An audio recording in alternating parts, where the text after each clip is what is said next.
32-year-old okay, 32-year-old NGO based out of Bangalore that does it hosts one of India's largest cat sterilization programs. It subsidizes sterilization for community cats, and it involves community members and empowers residents and normal animal lovers like you and I to actually take action. So let's support them. Today we have Amanda with us. This is the second webinar we're doing. And Amanda and I go back across 3 years now. Now that Curious Cat itself is 3 years, she has been supporting any crazy idea that I've had, as long as it is putting out the right kind of information for cat parents, which is really, really less. Everyone focuses on dogs. There's so much knowledge out there, but till date, it's so tough to understand cats, even though I've had over 8 cats. I've lived with them and I still don't get them, and it's so tough. So we're going to start with the questions. If any of you present here want to ask any additional questions, drop them in the chat and we will, Darshan and I will ask them to Amanda. So the first question is, Amanda, top 3 basic body language signs that any new cat parent, any new or old cat parent should know. Okay. Hi, thank you for having me here. Really excited to, be part of, again, this information spreading about cats. Yeah. So, okay, let's just jump right into it. So 3 important things that you need to know as a new cat parent, even any cat parent, is focusing on the tail. Okay, so just because like you're looking at specifically movement or no movement. So when there is a lot of movement, it means that your cat is in a physically like active state. When there's no movement, it means that your cat is relatively relaxed. Okay, so just looking at being able to distinguish between these two. The second important thing to know, again, very, very important, is the ears. Okay, so if you have a cat who's just literally sitting down, say on the fridge, and the ears are fully pulled behind like this, your cat is not very happy right now. He probably did something. But as opposed to cats that sit with their ears relatively forward, those cats are happy. So this is like your main distinction with the ears. And the final one, I would say, not really so much body language, but it's about like the sounds that that cats are making. I think it comes under body language, right? Like so in that case, we're looking specifically at the pitch of the meows. So when you have a cat that is going nice high pitched meow, so they're saying like meow, that means that's a really nice happy sound, versus if your cat is saying like it's like a nice low, like I'm gonna beat you up, if you don't back off. So again, it's just like having like a good knowledge of these polar extremes, and then just being able to tell when your cat like reaches that. So yeah, is this how you react if you are happy or sad? Do you meow like that to people? I mean, yeah, like where we do the same thing. Like when we're happy, we're like, hi, like it's up there versus hey, put that cat down, he will bite you. So yeah, like I mean, that's also potentially why cats respond to our voice. When we talk to them and we say no, it's not because they know like the no, it's the low voice that's being kind of communicated across. To just put it out there, I am not ashamed to admit that I do growl at people and I hiss at people, very close friends. I'm upset. Darshan, next question. +1. I have witnessed it. Okay. So Amanda, you were explaining these different body language. Does it stay same across the breeds, or is it different for different breeds? Yeah. So generally, it's the same. But the only thing that you would struggle with a little bit is if your breed has certain features that make these signs hard to spot. For example, is if you have a very fluffy cat, and the ears are quite tiny, then movement in that ears, it'll be harder to spot. It doesn't mean that it's not happening. It just means that you're going to take more time. Action part, which leaves you just with the thought which can't really do much. Hi, Gurbani.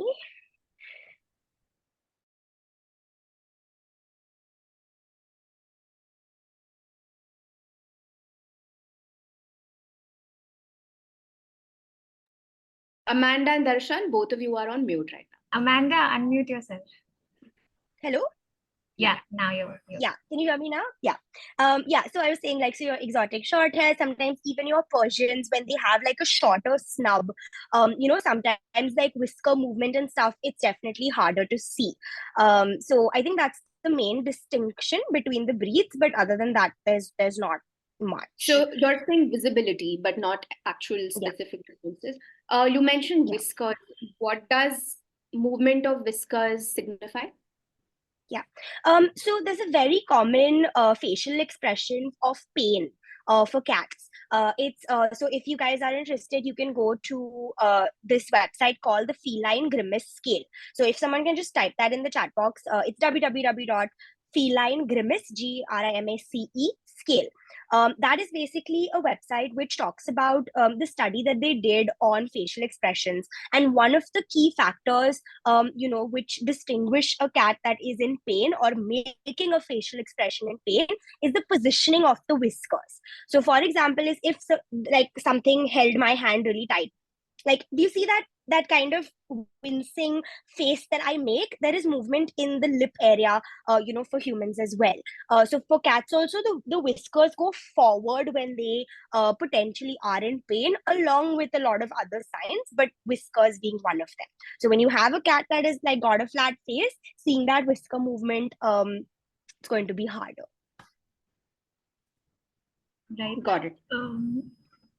Amanda, what are the when you say body language, what all come under it? I mean, I remember having this conversation and you telling it's divided into 5 parts. So yeah, please, if you can explain that. Yeah. So I mean, anything related to something you can visibly see, I would say, on the body of the cat. So you've got the face, you've got the parts of the face, so the ear movement separately, the eyes, the whiskers, you've got the positioning of the head, sometimes at a lower level, so it'll go below shoulder level. You have like the body posture, so whether the cat is like kind of pushed up like that, whether they're down, whether they are pulling their limbs together out, the tail positioning. I'd also include vocalization here because sounds coming out from the cat. This is basically what I mean when I say body language. Okay. So one of the most common questions we got asked in the sign-up forms was, how does anxiety show up in cats? Okay. So anxiety, if you are only looking at body language, you're going to struggle to just say that, yes, this cat is anxious. Even when you're reading body language in general, to answer a particular question, you always have to factor in the context. Okay. So, for example, is if my cat is, one of the more common signs is the cat withdrawing. So you'll notice that the cat is hiding a lot more, like invisible, like out of sight. You're searching for your cat a lot more. They're under sofas, in your cupboard, on top of your fridge, and cats kind of sleeping for prolonged periods of time. Now, these are the two main signs, but at the same time, cats tend to sleep for a good chunk of their life, a good chunk of the day they are asleep. So for you to say that, yes, a cat that is sleeping a lot means that your cat is anxious, you're going to struggle because it's dependent on the context. So you need to see, okay, I'm getting guests coming over every day, or for example, I've got a new cat, and the new kitten is kind of walking around my house, and now my cat is sleeping for say 18 to 20 hours in a day, as opposed to before when she would sleep for say maybe 12 or 13. So that being said, like, it's not just the body language, it is the combination of like, okay, context, and then I'm seeing this, but it's also like you comparing it to the cat's normal, like knowing what your cat does on a daily basis and then seeing that change. I hope that answer was not too long. Can't change it. It was long, wasn't it? I at least like the idea that there is a perspective to the point that it's not black and white. There is going to be gray areas where you have to use your brain of, okay, this was the situation, this is what the cat did, she liked it or not. And you're a better. Yeah. I mean, it's like a human being crying. Like you just say that, does crying always mean that you're sad? No, it means that, like you're hormonal, you're hungry, you're like angry, you're really happy you won the lottery, so could mean different things. It's That based on gives the a lot of context. answer to us also. Why do we cry?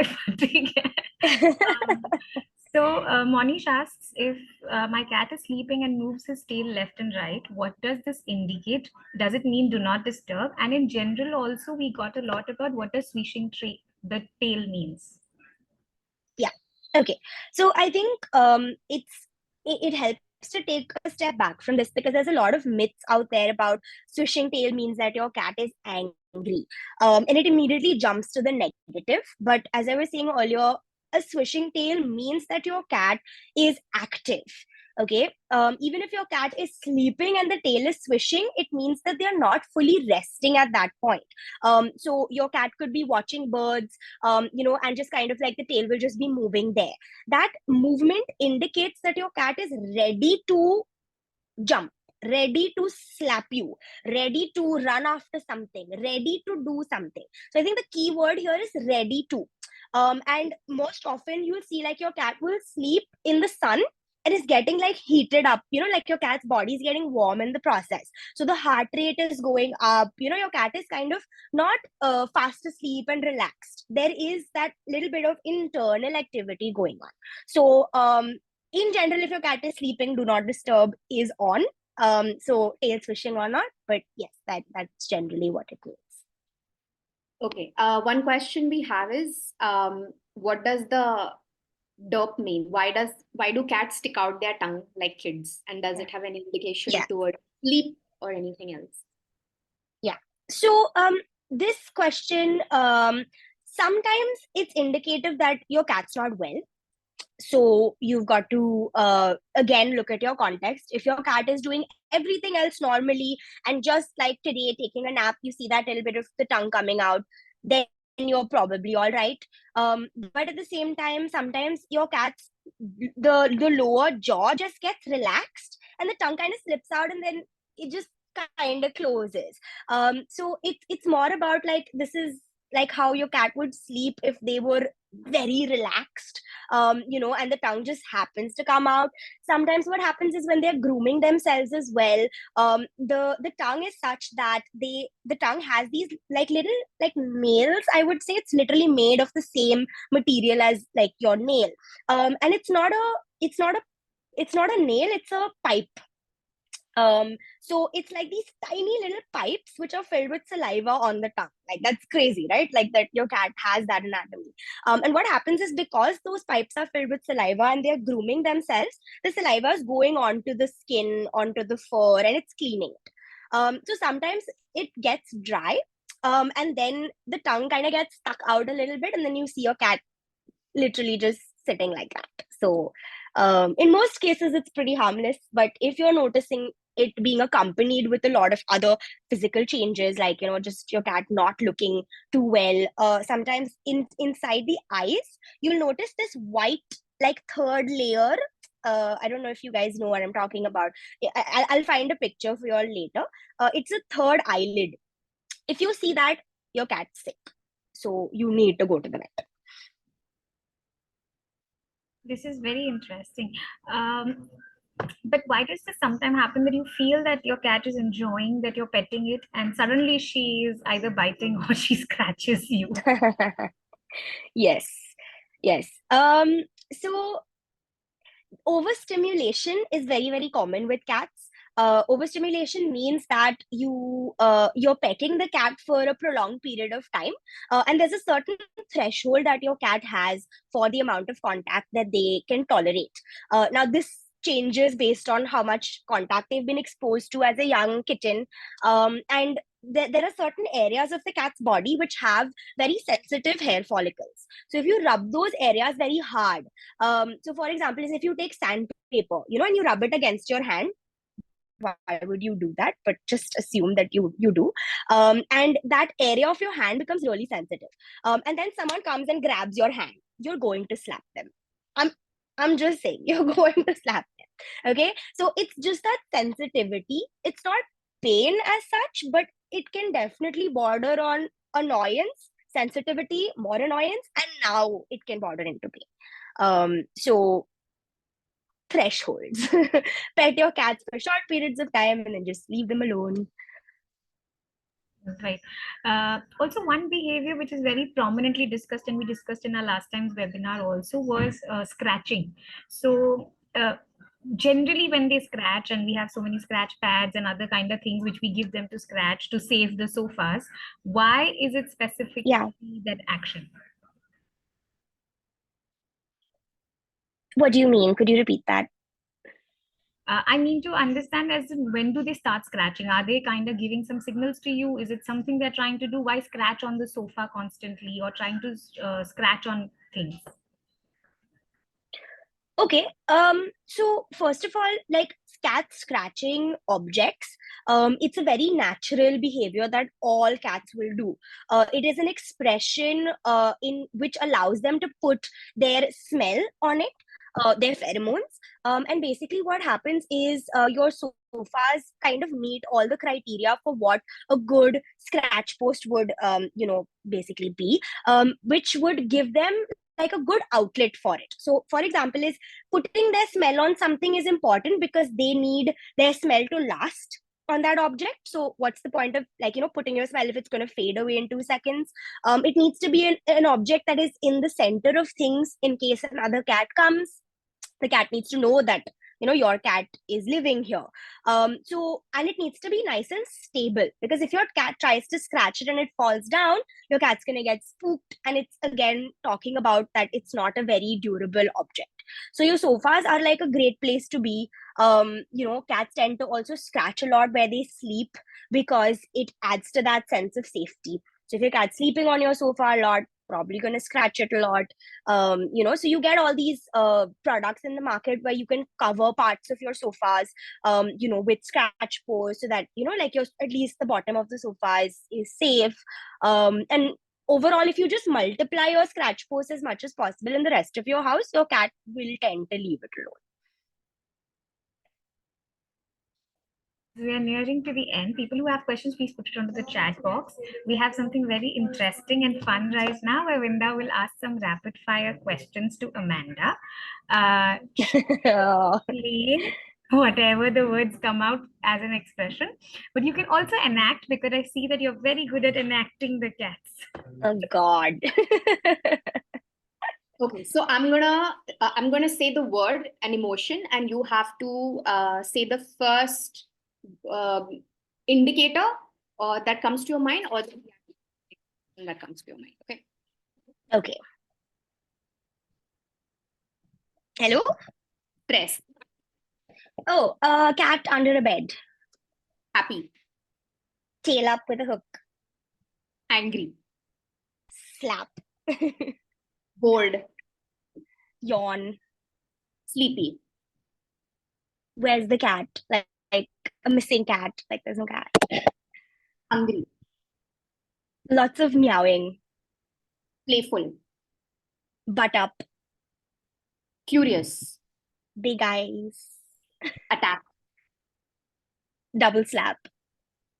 Fear. Hiss. Hurting or pain. Scratches. Yeah. Yeah, that's it. I think you did very well. You'll get some hamper. Oh God. That was the worst. Yeah. Okay. So last question that we have on the chat. If you guys have any more questions, please put them up right now. Otherwise, we'll be ending the session. I've also put the picture of the third eyelid on the group, on the chat. So if anyone wants to see that, it's like that protruding thing on the eye. Share it. I'll share it on screen after the questions are done. Okay, so last question. Of late, my cat has started sniffing my face and biting my head when I'm asleep at night. Is there something I need to know about this behavior? Strange.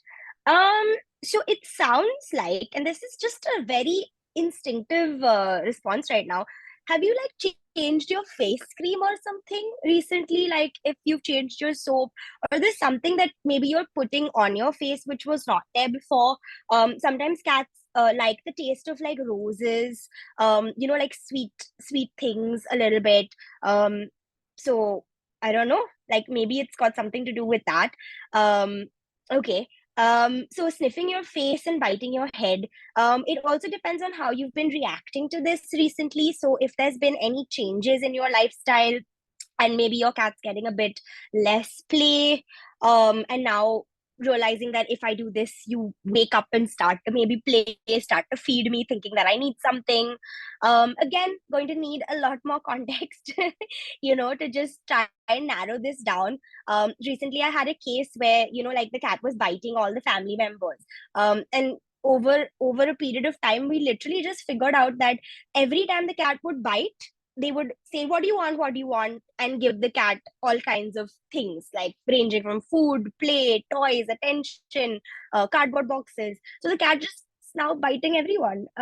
So that's literally how like specific the context could be. So Zainab, what have you changed in your life? Not her face cream for sure. Not her face Yeah, but cream. yeah, please tell. Maybe, is it your vibe that you changed? Your boss is annoying you at work and now you're just extra tired.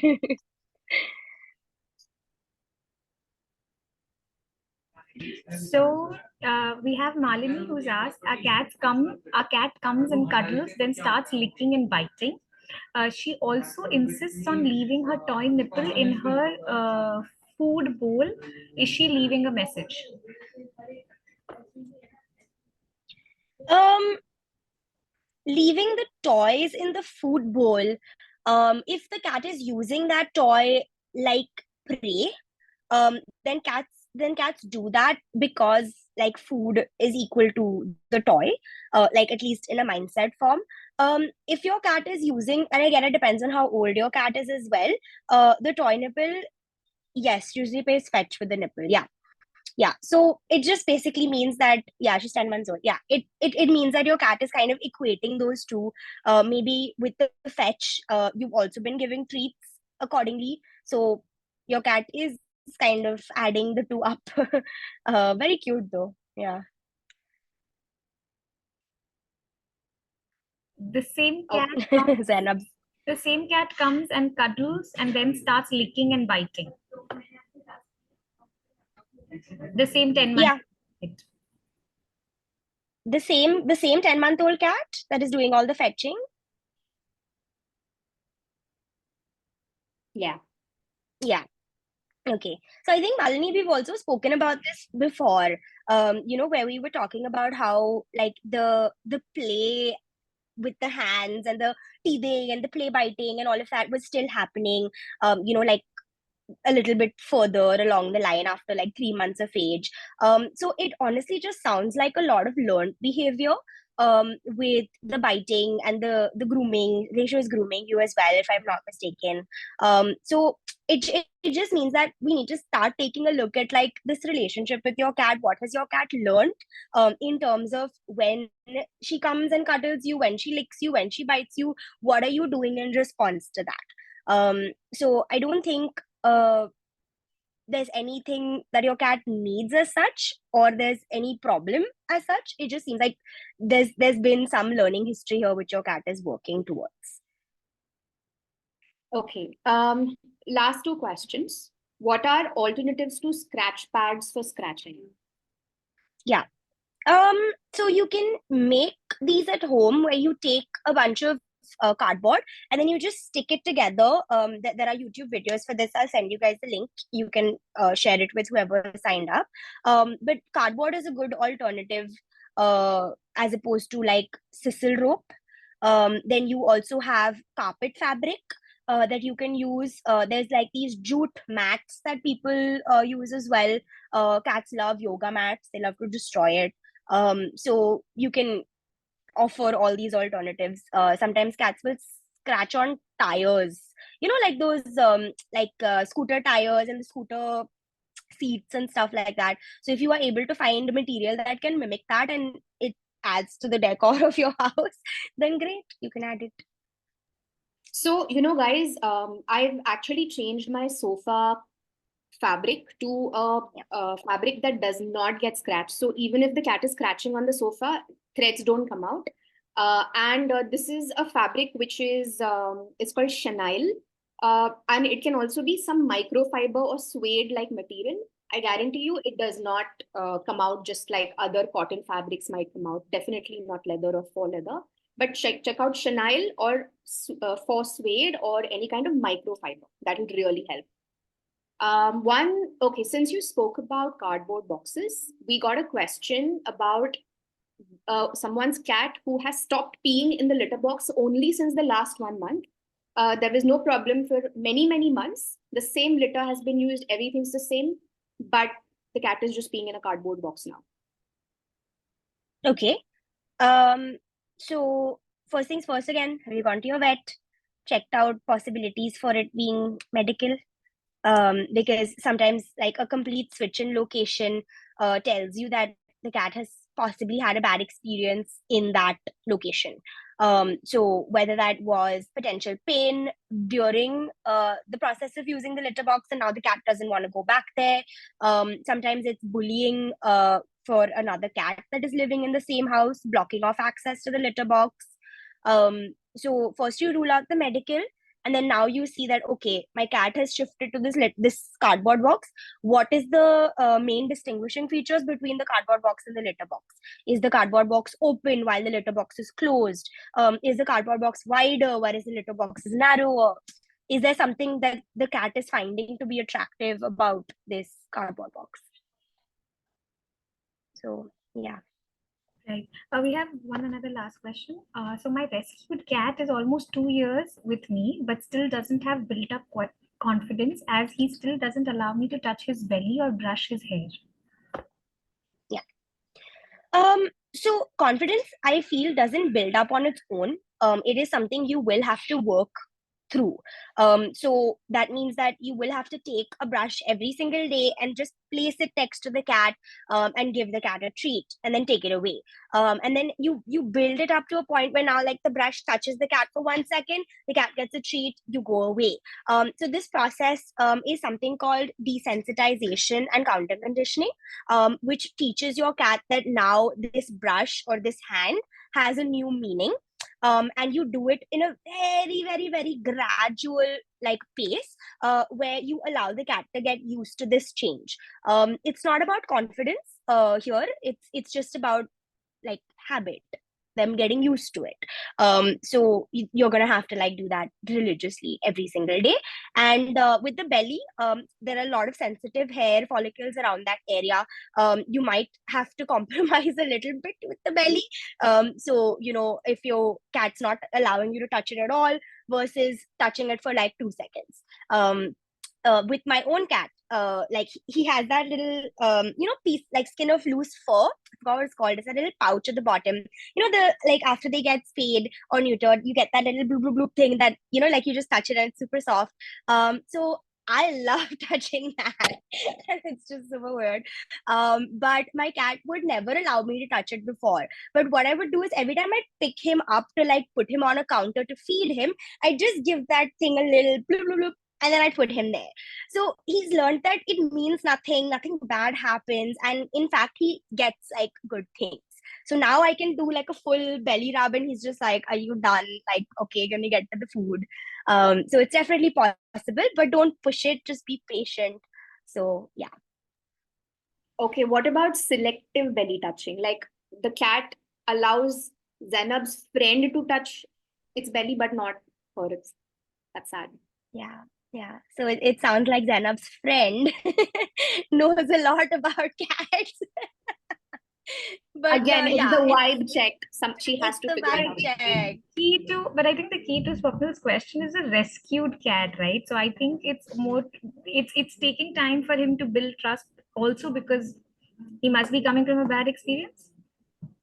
It depends. It really depends. So, just because a cat is rescued doesn't mean that there's trauma. And just because there's trauma, it doesn't mean that it's trauma related to touch. Sometimes there's trauma related to another dog. It's a different area of the body.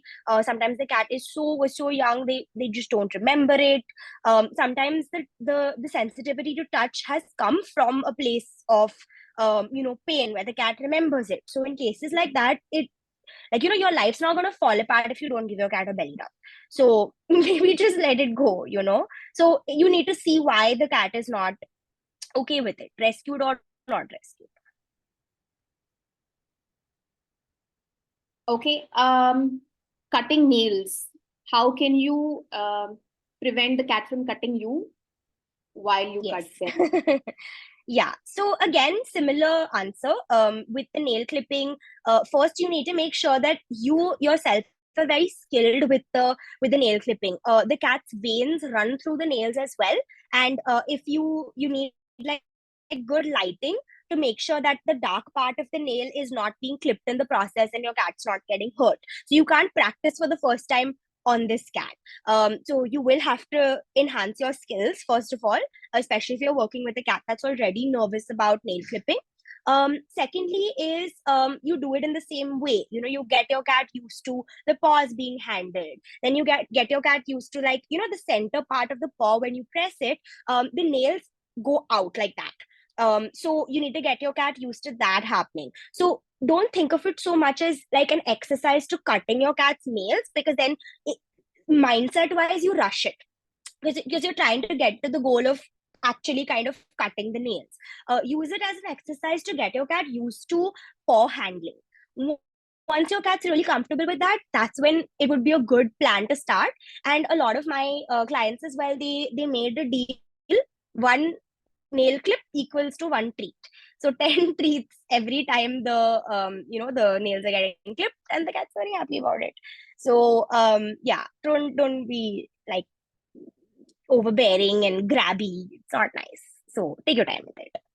Easier said than done, yaar, with that. You just need to get it Definitely. over. Yeah. I think more than Yeah, us, I know. parents, I think we are learning how to be giving them more space. Yeah. Okay, so we're gonna end this. No more questions now, guys. You can maybe email Amanda if you're comfortable. Amanda, could you share your Yeah, email? for sure. So we're Yes. shutting the questions. Just Zainab, one last thing. I think for Zainab, it depends on the treats. There are healthy recommendations, and I will send it to you guys so you can forward it. So apart from everything that was asked or already mentioned, Amanda, do you want to add any other generic or specialist advice as we come to the end of this session? Practice. I think practice is important when it comes to body language. There's a lot of resources available online that helps you practice. There are a lot of videos of cats on YouTube, taking those short clips and just analyzing those face, the belly, the tail, all of that will really like make you a better cat body language reader. So that's all I have to say. Right. So coming to the end, and thank you so much, Amanda, and thank you so much, Vinda. Vinda has already posted the link at the top of the chat from where you guys can buy for the fundraising. Uh, Amanda has also shared her email ID. In case somebody has queries, please get in touch. I have also shared the chat for Team Bushi for people who would wish to join our community of cat parents can join in. And I will soon send out an email for our YouTube link where we will be uploading these videos, the recorded sessions. And also, we have many more seminars lined up on each Thursday of this month. So be sure to keep checking PopX and Curious Cat community, Curious Cat companies' feeds on Instagram, or look out for our newsletters. I forget my own brand name. Very good. Just to add to it, there are two webinars happening this week. One is on Wednesday, which is for grooming, because grooming was quite a question where a lot of people were facing issues with groomers. So we've called in a trainer who's a groomer. That's happening on 20th and 21st. We have the webinar with a veterinarian talking about first aid kid and kid, it seems. First aid kit. And about the vaccinations. Feels like a Friday the way we are goofing up right now. Yeah, Okay, guys. it does. Thank you so much, Amanda and Darshan, and everyone who stayed till the end watching us do all this meetings. Rubbish. See you guys next week, hopefully. And please feel free to ask any questions on the group or to Amanda. Thank you. Thank you. Thank you. Bye, guys. See you.